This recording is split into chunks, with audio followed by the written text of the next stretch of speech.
Il est 21h passé de 2 minutes à Yaoundé et partout en Côte d'Ivoire. Mesdames, Messieurs, bonsoir chez vous et bienvenue à ce numéro de 3e mi-temps. Ce soir, quelque chose va se passer avant la fin de cette émission. 2 rendez-vous importants pour les éléphants de Côte d'Ivoire. Les éléphants vont jouer contre l'Afrique du Sud et le Maroc. Les éléphants à l'épreuve du Maroc, c'est le thème de ce numéro de 3e mi-temps. Un numéro que j'ai beaucoup de plaisir à présenter en compagnie de messieurs Kandia Traoré, bonsoir. Bonsoir. Saïd Akouri, bonsoir à vous messieurs. Bonsoir Sébastien Moyen. Ok. Nous avons Tchétché Aimé Magoula Diop. Bonsoir Sébastien. Bonsoir à vous messieurs. La pluie ne vous a pas trop fatigué, hein? Non, pas un tout petit peu. D'accord. Quel visage face au lion de l'Atlas? On va aller tout de suite avec vous, Saïd Akouri. Ça fait un moment que vous étiez en vacances. Alors, Saïd Akouri, quel visage? Quel visage des éléphants? Des éléphants. Ben, écoutez, on espère qu'on aura un visage reluisant des éléphants face à la meilleure nation africaine.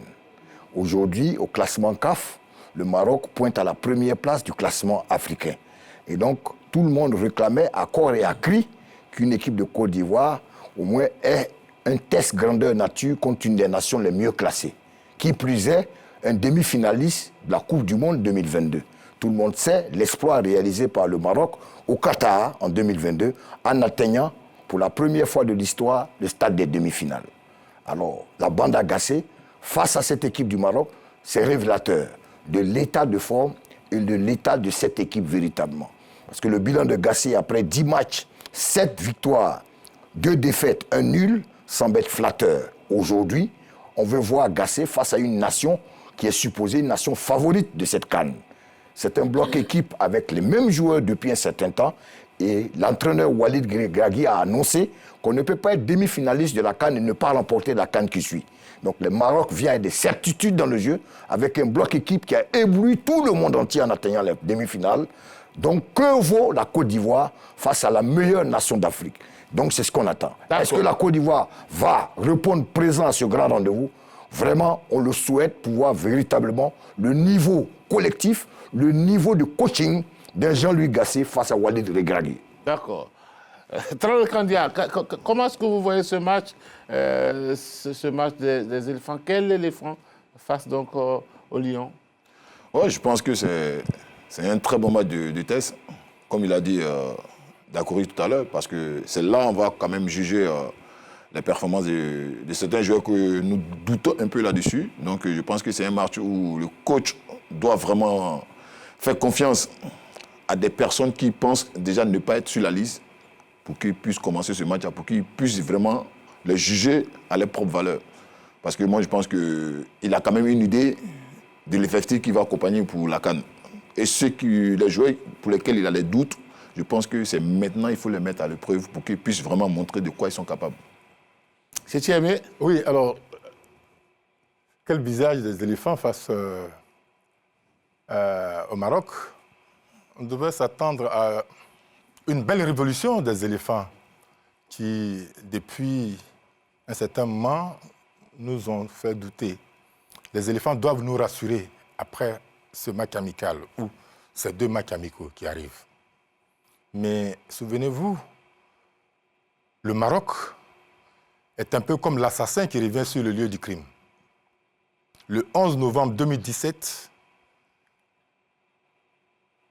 lors d'un match, le dernier match des éliminatoires de la Coupe du Monde russe, au Stade Foubani, les Marocains nous ont battus 2-0.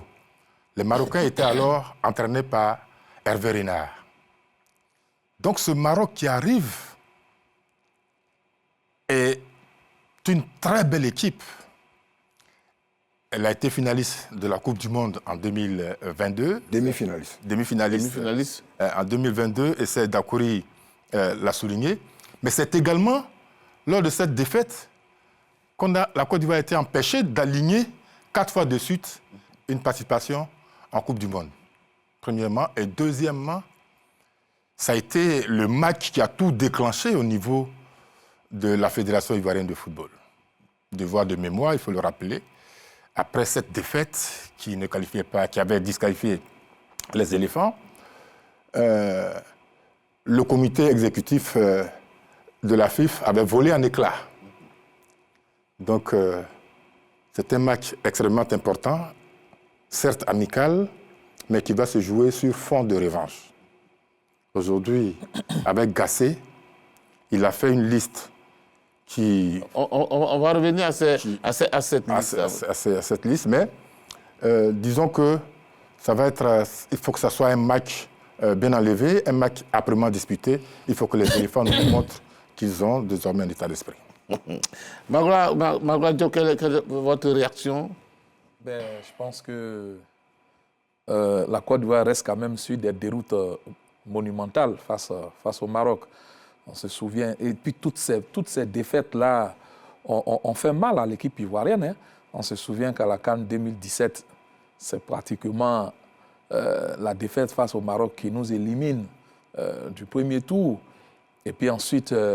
il y a eu ce fameux match dont Aimé a parlé en éliminatoire de la Coupe du Monde au Stade Fauboigny, où ils nous battent 2-0. Et on se souvient également de cette défaite en match inaugural de la CAN 2019. Le Maroc nous avait battu 1-0.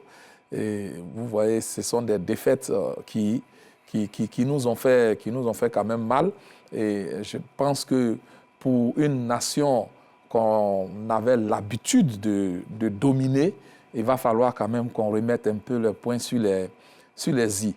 Parce que si pour ce match-là, le Maroc venait encore, même si c'est un match amical, si le Maroc venait encore à dominer l'équipe ivoirienne sur son propre terrain, je pense que ça ferait vraiment désordre et ça serait surtout révélateur du fossé aujourd'hui qu'il y aurait, je mets au conditionnel, qu'il y aurait entre la Côte d'Ivoire et le Maroc. Donc, pour moi, bien qu'amical, c'est un match en jeu à prendre très au sérieux. Je pense qu'on va tirer beaucoup d'enseignements de ce match-là. Les deux sélectionneurs ont souhaité avoir ce type de match.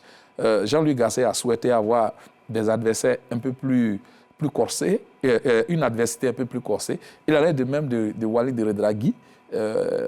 Donc les deux ils seront bien servis. Généralement...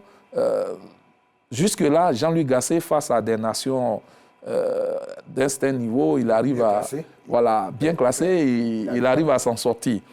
Donc, bon, on entrera dans le vif du sujet tout à l'heure. Donc, ce qui fait que je demeure un peu optimiste par rapport à ce match-là.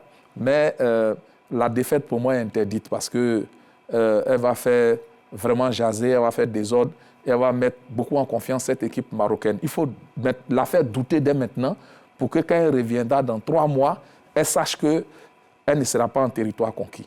D'accord. Alors, Seyd Dakouri, on va inverser un tout petit peu les choses, en parler un peu de l'adversaire qui est donc le Maroc.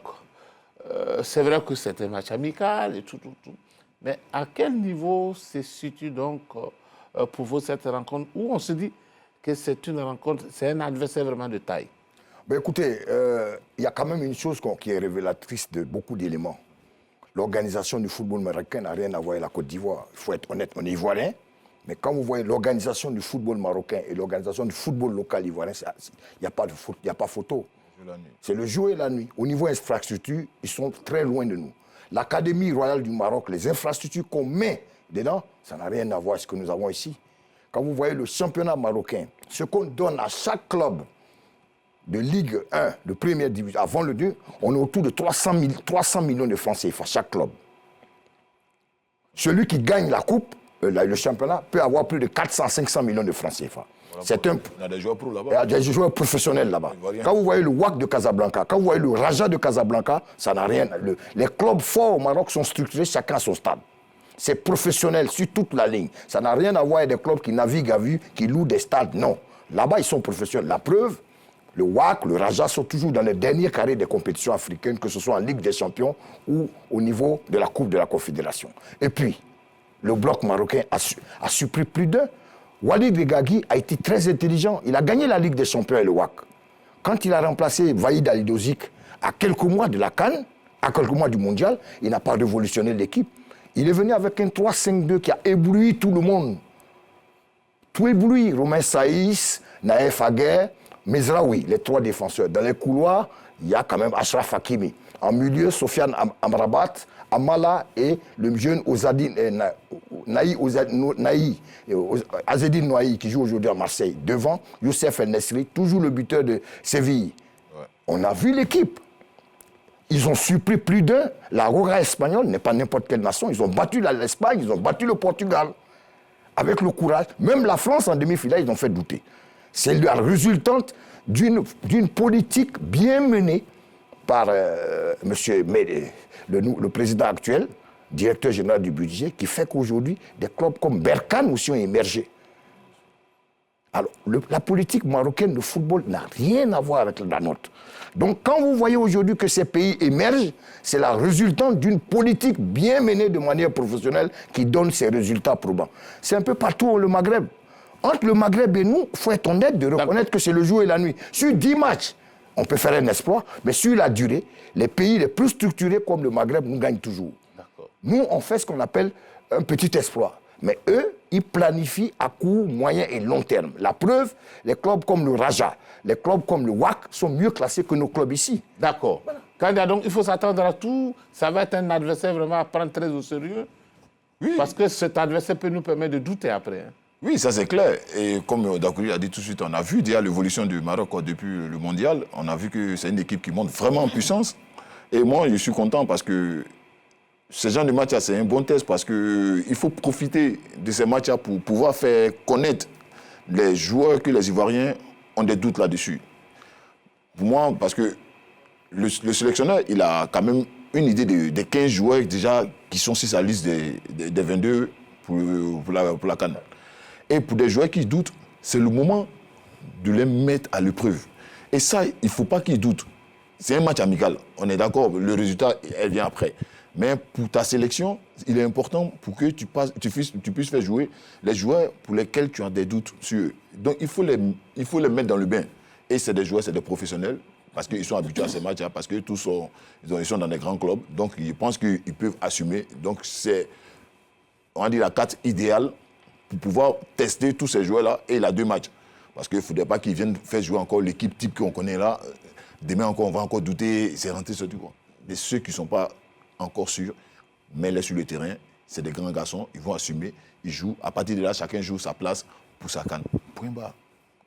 C'est aimé? Oui, alors sur la révolution marocaine, on va dire que c'est une volonté politique du roi du royaume chérifien. Il a décidé de faire de son pays une plaque tournante du football africain et même mondial, parce que figurez-vous qu'en 2004, le Maroc était en concurrence pour l'organisation de la Coupe du Monde 2006 avec l'Allemagne. Et c'est l'Allemagne qui a finalement gagné. Donc cette équipe du Maroc, conduite par Walid Regragui, est vraiment l'ogre à l'heure actuelle du football africain. Ça, il faut se le dire une fois pour toutes. Parce qu'elle est composée de joueurs qui, quelquefois, semblent limités techniquement, mais qui ont une volonté à tout faire. Quand vous prenez un garçon comme Hakimi, qui fait aujourd'hui le beau temps au Paris Saint-Germain, c'est autre chose. Quand vous prenez Sofiane Bouffal, c'est un des meilleurs joueurs, même s'il n'est pas dans un club UP, mais c'est des gens, quand ils portent le maillot rouge et vert, oui, le maillot rouge et vert, Oui. ils se transcendent. Le vrai maillot rouge et vert, oui. Voilà. Oui. Le vrai maillot, oui. C'est l'Africain ou quoi? Voilà. Oui, allez-y. Ou le Portugal. Donc, pour la Côte d'Ivoire, ça tombe bien face à cette équipe du Maroc qui, depuis 1974, n'a pas gagné, si j'ai bonne mémoire, 74-76, n'a pas gagné une Coupe d'Afrique, mais qui a quand même 6 phases finales, 6 phases finales de Coupe du Monde, 18 participations en Coupe d'Afrique. Et sur leur dernier, sur les derniers matchs éliminatoires, ils étaient dans la poule K avec l'Afrique du Sud, le Libéria, et bon, ils étaient 3 dans la poule. Donc, ils ont joué 3 matchs. Le dernier match, ils ont joué 2 matchs. Le dernier match, ils devaient le jouer contre le Libéria.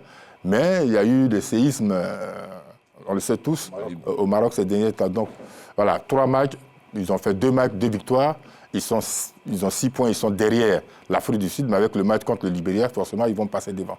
Donc, c'est une équipe qui fait de bons résultats.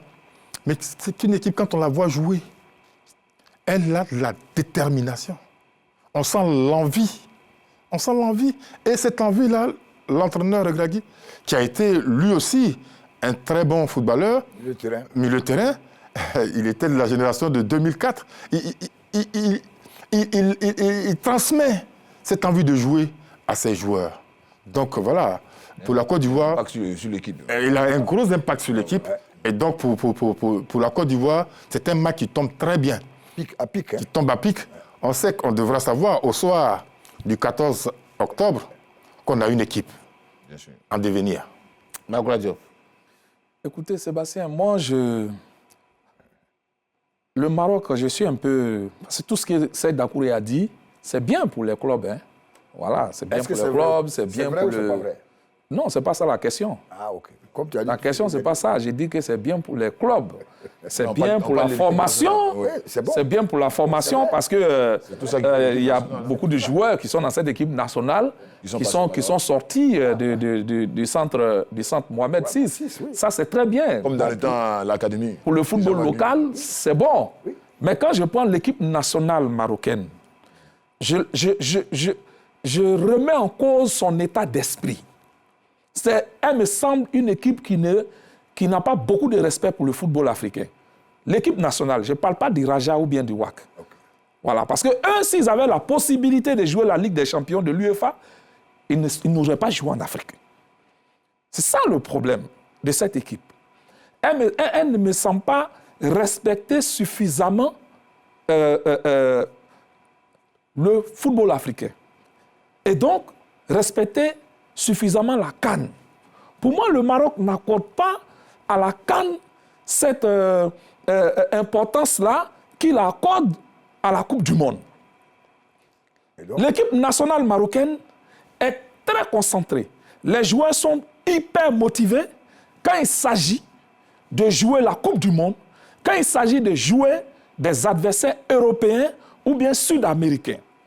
Mais quand il s'agit de jouer des nations africaines, c'est la dilettante. C'est la dilettante.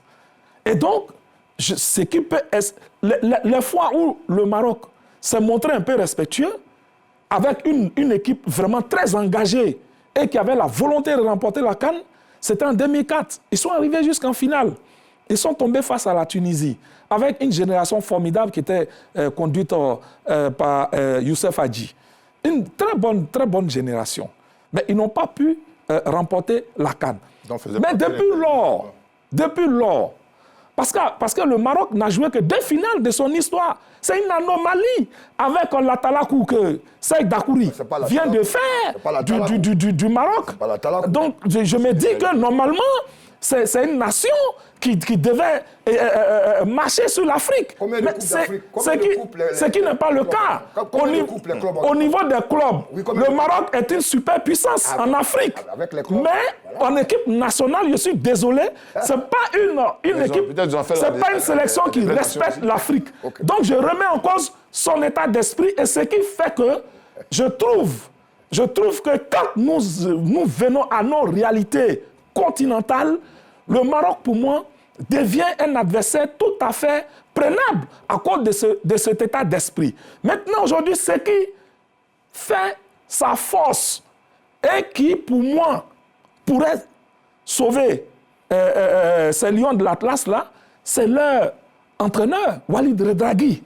Parce que cet état d'esprit dont je parle, lui, il a entraîné le WAC. Il a remporté la Ligue des Champions avec le WAC. Et il respecte beaucoup le continent. Il respecte beaucoup tous les techniciens africains. Il respecte le football africain. Et après la Coupe du Monde, Walid Regragui a dit on ne peut pas faire cette Coupe du Monde-là. Si, pour valider ces performances que nous avons en Coupe du Monde, il faut que nous remportions la CAN. D'accord. Voilà. Donc, lui, il respecte le football. C'est pourquoi je dis, peut-être avec lui, oui, mais cette équipe-là, elle ne respecte pas le football africain. En 2019, il tombe face au Bénin. Et vous vous souvenez, la dernière coupe en 2021, en 2020, qui a eu lieu au Cameroun, ils ont été battus par l'Égypte. Pourquoi? Parce qu'ils pensaient que le match était facile pour eux. Et puis, au final, ils ont été surpris, ils ont été battus 2-1 par Mohamed Salah et ses amis. Ils sont sortis en quart de finale.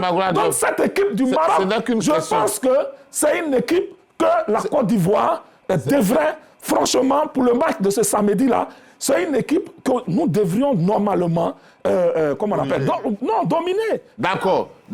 Je vais aller avec vous. Serge Dakouri, l'entraîneur a fait appel à Seko et à Zaha. Est-ce que vous pensez que l'arrivée de ces deux joueurs vont changer quelque chose? Parce que vous savez, il y a longtemps qu'on cherchait Seko Fofana, surtout Seko. Aujourd'hui, il est là. Est-ce que son arrivée peut stimuler quelque part cette équipe ou bien peuvent envoyer, je ne sais pas, qu'est-ce que ça peut apporter concrètement comme changement à cette équipe? Écoutez, je pense que quand on appelle un joueur en sélection, c'est parce qu'il est régulier en club. Quand vous voyez les stats de Seko Fofana depuis son arrivée à Lens, c'est 103 matchs joués, c'est 16 buts marqués, c'est plus d'une vingtaine de passes décisives. On ne choisit pas n'importe quel joueur pour être meilleur joueur du championnat de France en 2022-2023. C'est quoi? Lourdement participer à ce que Lens se qualifie pour la Ligue des Champions. C'est un box-to-box, c'est un milieu de terrain, l'un des meilleurs européens. C'est la raison pour laquelle il était convoité par beaucoup de clubs et il a choisi peut-être l'Arabie Saoudite à cause des pétrodollars, mais il a permis à un club qui sortait à peine il y a 3 ans de la Ligue 2 de monter en Ligue 1 et de titiller les Parisiens, les grands clubs français, les yeux dans les yeux. C'est quoi a été meilleur milieu de terrain pratiquement pendant 3 ans. Je l'ai dit, 103 matchs, 16 buts, plus d'une vingtaine de passes décisives. L'année dernière, avant d'aller à Al-Nasser, eh bien, il avait 11 buts, 21 passes décisives. Quand il est venu en sélection en septembre 2022, contre la Guinée et contre le Togo, en l'espace de 72 heures, il a marqué 2 buts. Chaque fois, un but. C'était l'un des milieux les plus réguliers dans le championnat européen. Et donc, pour un joueur qui est toujours pratiquement titulaire, sauf blessure en club, c'est un maillot indispensable pour une sélection parce qu'on appelle toujours les joueurs qui sont en jambes. Donc, Seko, c'est un modèle de régularité de performance.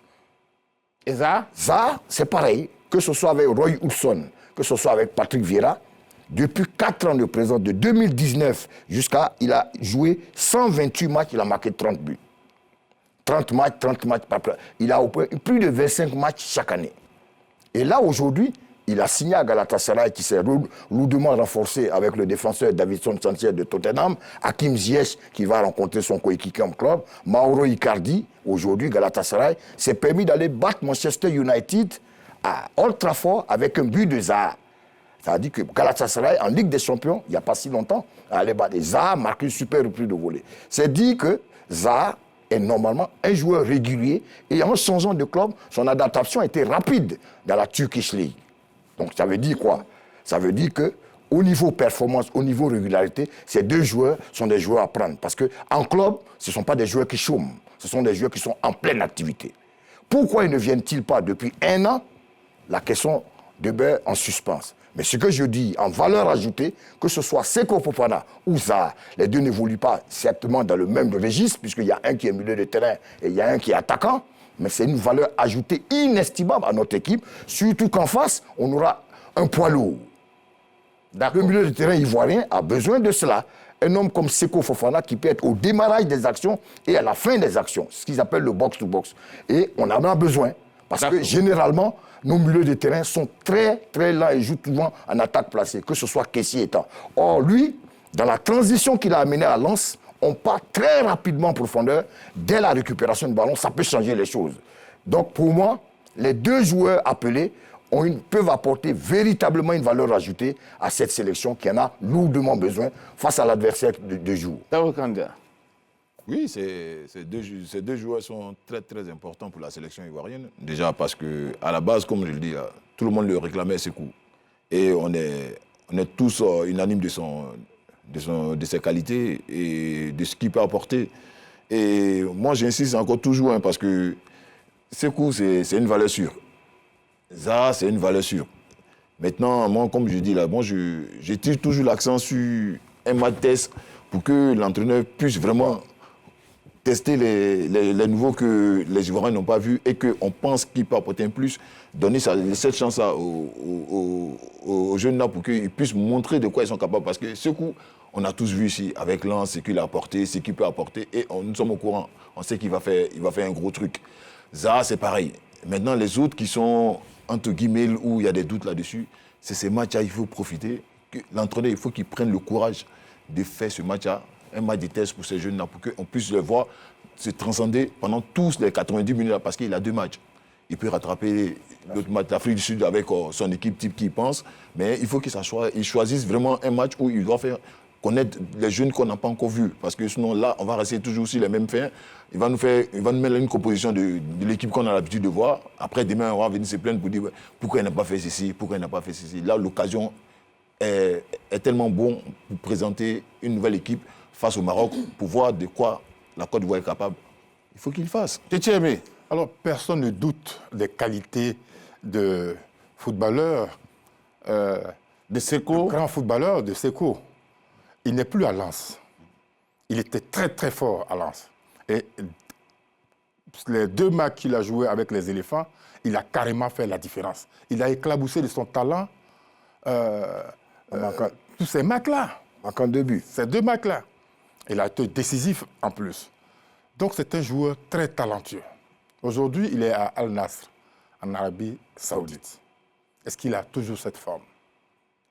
Est-ce que ce championnat là-bas lui permet d'être le leader qu'il a été à Lens? Là-bas, dans son équipe, c'est Ronaldo, c'est Sénégalais Sadio Mané. Est-ce qu'il n'est pas dans l'ombre de ces joueurs-là pour quelqu'un qui était à la lumière en France? Est-ce que Seko, je le précise bien, je ne doute pas de ses talents. À 4 matchs. Mais est-ce qu'il peut aujourd'hui apporter quelque chose? Moi, je veux bien. Je veux bien parce qu'on a besoin de lui. Et la Côte d'Ivoire, l'équipe nationale de Côte d'Ivoire a besoin d'un leader. Il pourrait être le leader naturel de cette équipe-là parce que techniquement, il est doué. Il apporte vraiment à cette équipe nationale. J'espère qu'il sera en grande forme. Zaha, il a eu quelques difficultés aujourd'hui à Galatasaray. Il semble marcher sur l'eau. Il fait la différence, il porte l'équipe. J'espère qu'il va transporter son état de forme chez les éléphants. Mais qu'il n'oublie pas qu'il a beaucoup déçu. Chaque fois qu'il était en équipe nationale de Côte d'Ivoire, il a l'occasion là de se racheter auprès des supporters, de ses partenaires. Même si certains ne sont pas contents, il faut qu'il montre qu'il doit jouer dans cette équipe nationale et qu'il peut apporter un plus et mettre ses partenaires et ses supporters d'accord. Magua Diop. Bon, ces deux joueurs-là, je vais vous donner ma perception de ces deux joueurs. Oui. Voici des joueurs qui ont commencé en équipe nationale de Côte d'Ivoire en 2017. Ils étaient des grands espoirs auparavant en Angleterre pour Wilfried Zaha et en France pour Seko Fofana. Ils ont joué dans les équipes de jeunes de ces pays-là. Et après, ils ont décidé de porter le maillot des éléphants. Zaha a débuté en janvier 2017 et Seko a débuté en novembre 2017. Donc ça ne date pas d'aujourd'hui, leur présence en équipe nationale. Mais figurez-vous bien, autant ils ont été des espoirs de l'Angleterre et de la France, en Côte d'Ivoire, leur arrivée a suscité beaucoup d'espoir aussi. Mais pour le moment, j'avoue que je suis sur ma faim et j'ai peur que ce soit des espoirs déçus. Heureusement, ils ont encore quelques années devant eux et donc j'espère qu'ils vont pouvoir s'imposer en équipe nationale de Côte d'Ivoire et laisser une bonne image d'eux qui, pour le moment, à mon avis, n'est pas très positive. Donc, ils ont beaucoup à prouver dans cette équipe nationale de Côte d'Ivoire. Seko Fofana, figurez-vous, de 2017 à 2023, il n'a que 8 sélections en équipe nationale de Côte d'Ivoire. Et pourquoi? Mais oui, posons-nous la question. Il n'a que 8 sélections, ce n'est pas normal pour un joueur de sa trempe. Quand j'écoute Dakouri toujours, il a fait encore la talakou. Non, attends, Sébastien, on a comme l'impression, à chaque argumentation que je fais, tu vous sentez opposé de dire le contraire. D'accord. On fait une argumentation, mais défendez votre proposition.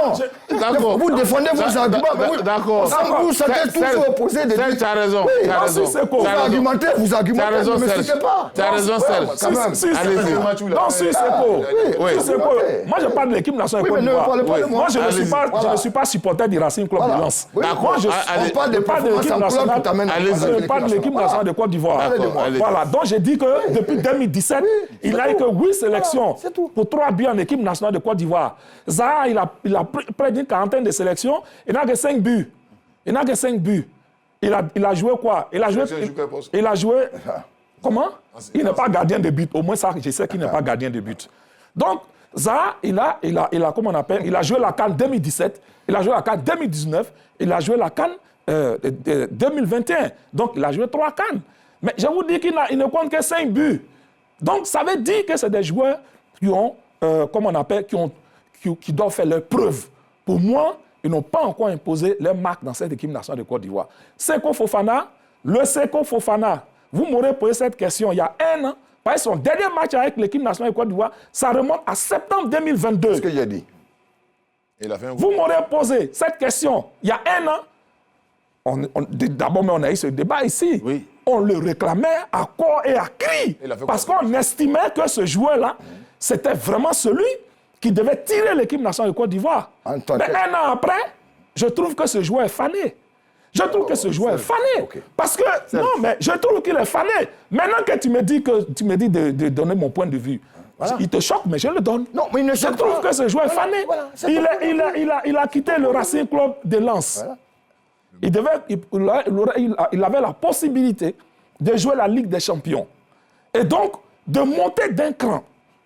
Il a préféré aller dans le championnat d'Arabie Saoudite pour des raisons qui lui sont propres, et je ne lui en veux pas pour ça. Mais je dis, quand je regarde au plan sportif, je me rends compte qu'on a perdu notre Seko Fofana de l'année dernière. Avec Al Nassr, depuis le début de la saison, il n'a même pas joué 6 matchs. Il a joué 4 matchs. Il n'a pas joué 6 matchs. Il a été blessé. Blessé ou pas, moi je dis qu'il a joué 5 matchs. Il a joué un seul match de championnat.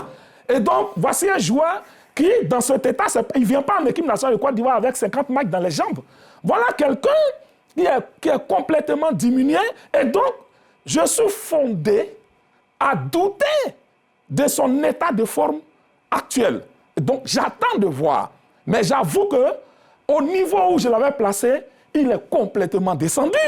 Donc, je ne le mets plus à ce niveau-là. Pour moi, aujourd'hui, ce n'est plus le joueur qu'il était. Il doit refaire ses gammes en équipe nationale de Côte d'Ivoire. C'est le contraire de Wilfried Zaha, qui, lui, aurait pu faire le même chemin. Mais il allait en Turquie en faisant un choix sportif, parce qu'il avait la possibilité de jouer la Ligue des Champions avec Galatasaray. Si on parle de Wilfried Zaha aujourd'hui, mais c'est justement pour les performances qu'il a avec Galatasaray, non seulement dans le championnat, mais surtout en Ligue des Champions.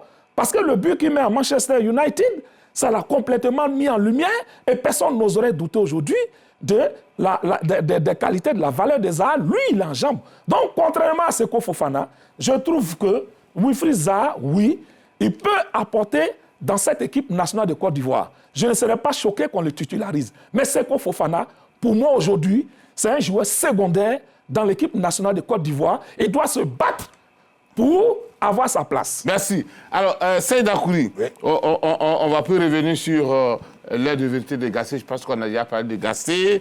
Quel 11 face au Maroc, on va découvrir tout ça. Il y a un point important, juste en début de semaine, ça a été donc la nomination de Alain Guamene comme son retour, comme entraîneur des gardiens. Quel est votre avis sur ce choix? Mais écoutez, je pense qu'il a remplacé Jean-Baptiste Grange. Parce que quand Jean-Louis Gasset est venu, il est venu avec deux adjoints, Ghislain Printemps et Jean-Baptiste Grange, qui était chargé des gardiens de but à Montpellier. Et donc, il a, pour des raisons personnelles, je crois le dernier cité a rendu sa démission et il a été remplacé par Guamene. On sait tous le passé que Guamene a. C'est quand même l'un des leaders ivoiriens en matière de participation à la CAN. Je crois qu'il a fait plus de 8 CAN. Et il a gagné quand même Sénégal 92 dans ce poste de gardien de but. Et donc je pense qu'il a quand même une expérience nécessaire pour pouvoir aider nos derniers remparts. Je pense que dans le cas d'espèce, il y en a deux. Il y a un autre qui est Tizier Jean-Jacques, qui a été gardien, qui a été entraîneur des gardiens de but à l'Espérance de Tunis, qui est passé par la DTN, donc qui ont les attributs pour pouvoir aider nos jeunes gardiens à ce poste. Donc le vécu, l'expérience d'Alain Guamene en Coupe africaine, peut apporter une valeur ajoutée. Maintenant, on sait qu'Alain, c'est une grande gueule. Et on sait qu'Alain aussi se réclame quand même de Sénégal 92. Maintenant, il était directeur technique adjoint comme avec Ludovic Batoli. Batoli, le directeur, donc on a déplacé pour être sélectionneur adjoint chargé des gardiens de but. Son expérience, son vécu plaît dans sa faveur. Sans oublier que nos jeunes, en Coupe d'Afrique, ont besoin des anciens. Quand vous regardez le Sénégal aujourd'hui, avec Aliou Cissé, autour, il y a Tony Silva, qui a été gardien de but de Monaco, qui est entraîneur des gardiens de but. Ouais. Vous voyez El Hadji Diouf, qui est autour. Vous voyez pas mal d'anciens. Donc je veux dire, en plus du diplôme d'entraîneur, leur vécu, leur expérience est utile à une jeune sélection pour des jeunes qui n'ont jamais connu la CAN, parce que la CAN, c'est une compétition assez particulière. La pression, le mental, tous ces éléments sont des ingrédients à en tenir compte pour le joueur. Donc je pense que le vécu, l'expérience d'Alain Guamene peut servir à cette équipe et peut donner une valeur ajoutée, surtout que nous sommes aujourd'hui à la recherche du gardien de but qu'on veut.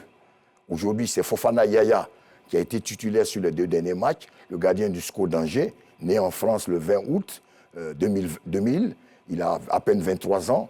On a vu qu'il a un physique important, comme tous les gardiens modernes, 1m94, 85 kg. Je l'ai vu à San Pedro, contre le Lesotho, j'étais au commentaire. Je l'ai vu à Bimpe aussi. Il était pour la seule mi-temps qu'on a pu disputer avec Bimpe. Donc pour le moment, il a les faveurs des pronostics. Ensuite, Sangaré Badra, qui ne joue pas assez en Afrique du Sud, et le 3e gardien, Ayaï Charles de la 7 Mimosa. Donc je pense que ces 3-là appelés, Alain Guamene, avec ses aptitudes, son vécu, saura relever le niveau de ces joueurs, de ces gardiens de but s'il le faut, et aider à ce qu'on ait quand même un gardien dernier rempart sûr, qui ne soit pas ébranlé par la pression lors de cette Coupe d'Afrique. D'accord, vous avez vu donc ce gardien évoluer au stade de Bipé, le stade Alassane Ouattara. Et puis le stade Roland Pokou de San Pedro. Alors, Traoré Kandé, quelle est votre réaction sur le choix d'Alain Guamene? Bon, moi, ma réaction, le choix, je ne serais pas trop d'accord avec le choix d'Alain Guamene, parce que Alain, c'est quelqu'un qui a vécu en Côte d'Ivoire, qui a vécu beaucoup de choses en tant qu'entraîneur, et il a déjà occupé cette fonction-là déjà. Et aujourd'hui, il est déjà à la DTN en tant que directeur adjoint. Donc, on aurait pu quand même profiter pour donner cette chance à d'autres personnes comme Kopa, le Tizier. Là, comme ça pourrait quand même faire au moins sur d'autres découvertes et en plus de cela, Kopa, il est plus rapproché de cette génération-là que Alain. Vous voyez, et comme il a dit tout de suite, Alain, c'est quelqu'un qui a la grande gueule, excusez-moi du thème, mais si déjà il part comme ça, il sait qu'il aura forcément des frictions avec lui et Garcia. Parce que souvent, peut-être que Garcia va faire son choix, il sait que peut-être il ne sera pas d'accord et il ne va pas le garder pour lui, il va toujours murmurer. Donc ça sera un gros problème. Et tout le monde le connaît Alain pour ça. Donc ce choix-là, moi personnellement, ça ne me convient pas. J'aurais souhaité que ça soit une autre personne parce qu'il a déjà fait ça. Et en plus, aujourd'hui, il a occupé des postes comme entraîneur. Aujourd'hui, entraîneur de gardien, sélectionneur. Donc, on ne sait pas où le situer. À un certain moment, il faut prendre un choix. Je sais que j'ai connu des entraîneurs de gardiens en équipe nationale, mais ils sont restés entraîneurs de gardiens, comme Da Silva, au stade. Il était toujours entraîneur de gardiens. Mais Alain, tantôt il est entraîneur de gardiens, après il est entraîneur principal. Après, on ne sait pas où le situer. Or, pourtant, aujourd'hui, il y a des gens qui ont fini, qui sont entraîneurs spécialement de gardiens. Tizier, Kopa, mais Kopa, il faut le faire venir. C'est de la place pour ça. Donc, moi, personnellement, je suis pas vraiment d'accord pour ce poste-là. Mais après, c'est un choix qui a été fait, mais surtout à 2 mois de la CAN. Et l'autre, il est parti pourquoi? Le Blanc. Le Blanc, il est parti pourquoi? Pourquoi est-ce qu'il est parti? On n'a pas de raison. C'est trop facile, il ne peut pas partir comme ça. Il faut qu'on nous dise réellement ce qui s'est passé. Parce qu'on ne peut pas venir en Côte d'Ivoire, venir faire une vitrine, et puis se faire un nom, et puis après, paf, sortir pour aller quelque part d'autre. Non, ça ne se passe pas comme ça. La Côte d'Ivoire, il faut respecter la Côte d'Ivoire. Donc, ils nous disent déjà qu'est-ce qui s'est passé, et que l'entraîneur des gardiens, il est parti. Pourquoi? Il faut qu'on nous donne d'abord ces détails-là, et après, on passe à autre chose. Mais sinon, pour aller, c'est dommage, mais moi, je ne partage pas cette décision. Monsieur Tchétchémé? Oui, Alain, il a pour lui son background. Il a été sélectionneur des équipes nationales, espoir, cadette, etc., Il a une grosse expérience. Il a été lui-même champion d'Afrique en 92. Donc, il a une grosse expérience en tant que footballeur, mais également en tant que sélectionneur. Après, on le nomme directeur technique national adjoint. Mais il y a du boulot là-bas, la direction technique nationale. Il a du boulot. Il doit penser développement du football ivoirien. Ça, ce n'est plus son truc, ça, l'affaire de l'équipe nationale, là. Entraîneur de gardien. Voilà. Non, c'est bon. C'est bon. Il y a d'autres personnes. Ils ont parlé de Tizier Jean-Jacques, ils ont parlé de Kopa Barry. Oui, ces gens-là peuvent faire ce travail-là valablement comme Alain, qui a, je le répète, qui a du boulot. Qui a du boulot pour la relève à la DTN. De notre football. Tenez, par exemple, voici une date FIFA. Les espoirs, l'équipe nationale, les équipes nationales qui doivent jouer bientôt leur compétition. Aucun match. Aucune lisibilité. Il n'y a aucun match prévu pour ces dates FIFA-là. Ces dates-là sont prévues pour qu'on mette en scène les sélections de jeunes. Les sélections de jeunes, en plus. Ben, on est concentré tout sur... C'est un choix qui est fait. Mais, et puis, ce cumul de postes me gêne. Ça me gêne. Il y a de la qualité, il y a du monde. Alors, on aurait pu faire rester tranquillement la DTN et faire ce qu'il a à faire. Pas faux, c'est vrai. Maintenant, les dirigeants qui vivent la réalité au quotidien, s'ils pensent qu'ils peuvent faire l'affaire, ben, nous, on est d'accord. Hein? On regarde. On regarde parce que Alain, c'est une forte personnalité. Il n'est pas méchant, mais c'est quelqu'un qui ne mâche pas ses mots. Si demain, il y a des frictions entre Gasset et lui, je ne le souhaite pas, mais il va claquer la porte. À lui, il n'y a pas de demi-mesure. Hein. Voilà. Donc, c'est bien, mais c'est un peu risqué. Magloire Diop. Écoutez, Sébastien, ce n'est pas un poste électif. Hein. C'est un poste nominatif. Il a été nommé. Celui qui l'a nommé, là, il savait qu'il était DTN. Et puis, il a dans tous les gardiens, il a entraîné les gardiens en Côte d'Ivoire, là. C'est Alain Guamene, il a vu, qui est DTN adjoint. Donc, lui-même, en choisissant Alain, là, il sait que ça sera cumul de postes. Mais quand même, il le fait. Donc, si il y a une critique à faire dans ce sens-là, ce n'est pas à l'endroit d'Alain. C'est à l'endroit du président de la Fédération ivoirienne de football. Pour lui dire que nous avons beaucoup de cadres. Et donc, il fait le choix, soit Alain est le directeur technique national adjoint et il fait ce travail-là, soit on a besoin de lui au sein de l'encadrement de l'équipe nationale Et donc, il libère le tabouret de l'autre côté, et puis il le garde en équipe nationale, et comme à la direction technique nationale, il nomme quelqu'un d'autre. Donc, pour moi, ça, Alain n'a rien à voir dans cette affaire. C'est comment on appelle, une observation à faire au président de la Fédération ivoirienne de football, qu'on appelle à ne pas encourager les cumuls de postes. Ceci dit, je suis un des chantres de la préférence nationale pour ce qui est de l'encadrement technique de nos équipes nationales, surtout l'équipe nationale A. Je suis un des chantres. Et donc aujourd'hui, je ne peux pas être un des chantres de cette préférence nationale-là et puis aujourd'hui me plaindre de la nomination d'Alain Guamé. Au contraire, je la salue. Autre chose que je salue, c'est le fait qu'il ait accepté. Parce que contrairement à lui, il y a d'autres par le passé, on leur a fait appel, ils ont refusé de venir. Leurs noms sont sortis sur ce plateau. Donc, franchement, quand la nation a besoin de vous, Kopa Barry, quand la nation a besoin de vous, vous devez vous mettre à la disposition de la nation. Et Alain donne là un grand exemple de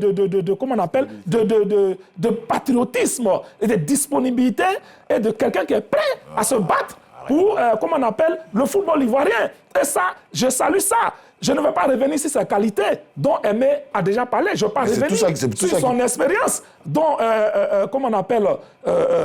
Aimé a parlé, que tout le monde connaît. Alain, quand même, il a travaillé avec Henri Michel. Quand les gardiens étaient Tizé Jean-Jacques et le même Kopa Barry dont nous parlons ici. Alain était de ce staff-là. Et à aucun moment, je n'ai appris que lui et Henri Michel, je n'ai appris que les deux se sont empoignés à une séance d'entraînement. Je n'ai jamais appris ça. Si tu as l'information, donne-la ici, parce que ici, on en parle de langue de bois, et ici, on dit la vérité. Donc, ceci dit, Sébastien, je salue cette nomination d'Alain, et je souhaite, sauf que je ne suis pas pour le cumul de postes, mais je souhaite que le président de la fédération continue dans ce sens-là, qu'il aille plus loin. Et que même les Européens qui disciplinent les sachets d'eau aux joueurs, que ce soit des Ivoiriens. Voilà ce que je souhaite. Ça, c'est le comment on appelle l'assistant vidéo, tous les entraîneurs, les préparateurs physiques, tous ceux-là, je veux que ce soit des Ivoiriens. Je ne veux pas parler de l'entraîneur principal parce que... Si, il faut le dire en même temps aussi. Il faut qu'il soit Ivoirien aussi. Mais il faut le dire en même temps. Après, il faut dire, on donne sa colo. Le combat a été déjà mené. Parce que je l'ai dit. On va donner sa colo en même temps. Le combat a déjà été mené. Je souhaite si on dit la vérité. Ça a déjà été mené. Voilà, aujourd'hui, on va mettre colo en même temps. Pour le mettre les Messieurs, on dit la vérité. Messieurs, pour le moment, c'est Magoula Diop qui a la parole. Ils disent qu'on donne l'équipe nationale à colo. Laissez qu'il parle. le français que je suis en train de parler. C'est le français aussi, on répète. Donc j'ai le choix de parler de qui je veux. Donc je dis que dans ce que je dis, que c'est celui qui veut parler de Gassé qui parle de lui. Mais je n'ai pas envie de parler de lui ce soir en ces thèmes-là. Donc voilà, nous sommes à 3 mois de la CAN. Et donc je ne veux pas créer des zizanies. D'accord. J'encourage cette ivoirisation-là du staff technique de l'équipe nationale. Il faut que ça continue. Je salue la nomination d'Alain Guamé. Une minute pour vous, Seyid Akouri, une minute. Une minute, vous avez une réaction? Non, ce que je veux dire et que je répète, lui-même il a parlé de cumul de postes. Le cumul n'est pas encouragé. Il y a beaucoup de cadres ici qui peuvent jouer le rôle. Moi, j'ai dit qu'il a de l'expérience. Mais si d'aventure, il est vraiment occupé, donnons la chance à d'autres personnes. C'est ce qu'on dit. C'est ce qu'on dit. Maintenant, pour l'ivoirisation des cadres, le Sénégal est un modèle du genre. Du directeur technique jusqu'au poste, tous les postes sont sénégalais. Regardez l'organisation de M. Senghor, du directeur technique jusqu'aux entraîneurs de toutes les sélections, tous sont sénégalais. Et on a vu les résultats. Donc voici un peu mon regard. Donc je veux dire que si on a des qualités, on a des personnes, ressources du cru qui peuvent le faire, qu'on le fasse. Maintenant, concernant notre championnat et notre organisation, quand on joue contre une équipe qui est mieux organisée, qui est mieux préparée, il faut avoir l'intelligence et l'honnêteté du dire que le Maroc est mieux organisé que nous, à tous les niveaux. Que ce soit en sélection, que ce soit en club. Je reviens à vous, messieurs. Le temps de... C'est ton point de vue. Mais ils sont mieux organisés que toi. S'il vous plaît. Ils sont mieux organisés. En performance, ils sont mieux organisés que toi. Voilà. Oui, mais ils sont mieux organisés que toi. Monsieur Serge et monsieur Magoula, s'il vous plaît. On va écouter quelques Ivoiriens qui lancent donc ce message aux éléphants à quelques jours donc de ces deux rencontres.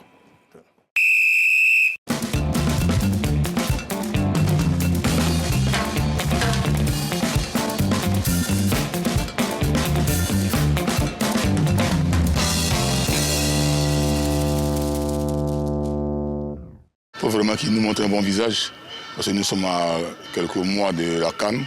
Il faudrait que ces deux matchs-là nous apportent un plus pour que demain, on puisse avoir le cœur net pour la CAN. Le public ivoirien, en même temps, ils aiment, et en même temps, ils sont vraiment... ils aiment tout ce qui est victoire, victoire, victoire. Nous, aux Ivoiriens, on n'aime pas les défaites. Quand tu perds un match, on te frappe, on se tape là-dessus. Mais après, quand tu gagnes, c'est les mêmes qui vont t'applaudir. Donc, il faut qu'ils acceptent d'être critiqués et puis en même temps, ils vont se corriger. Je demande seulement aux athlètes d'être conquérants, de chercher toujours à convaincre le peuple ivoirien, de nous montrer que vraiment ils peuvent. Voilà, moi, c'est mon avis. Et que les gens aussi cessent de mettre la pression sur nos athlètes. Le football, c'est quelque chose, nous, on a... Les sportifs ont leur part de responsabilité, les joueurs ont leur part de responsabilité. C'est des grands garçons, ils sont conscients, ils savent ce qui les attend. C'est un challenge qui les attend, qui est la Coupe d'Afrique. Donc c'est dès maintenant, ils doivent se mettre au top niveau. Voilà, en comblant les automatismes, chercher à avoir les bonnes relations entre eux. Voilà, que les vestiaires soient vraiment un bon vestiaire, c'est très important. Les vestiaires sont pour eux, c'est dangereux pour un club. Ça, je le dis pour une nation, disons, pour une nation. Donc moi, j'écris vraiment mon cri de cœur, c'est que vraiment Dieu nous accompagne pour que cette CAN reste dans notre pays.